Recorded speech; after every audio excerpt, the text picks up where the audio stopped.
Yeah, there were some strong signs of unity at the Capitol here today, Randy, but we also did see some sparks related to the governor's emergency time.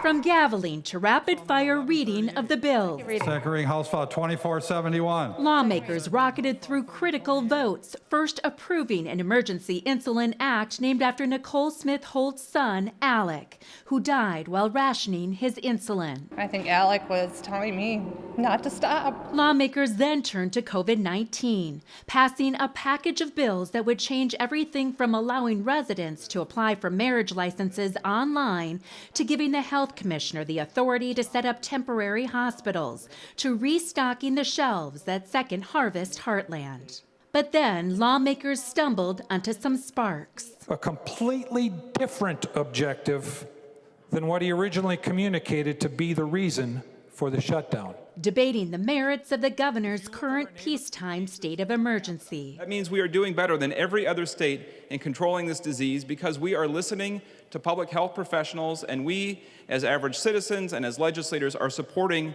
their recommendations. Despite some Republican interest in challenging the governor's authority, leaders of both parties acknowledge the DFL-led House supports the governor and will continue to back his decisions. It's my goal to help the governor be successful over COVID-19. I really want the legislative branch to be involved in this process.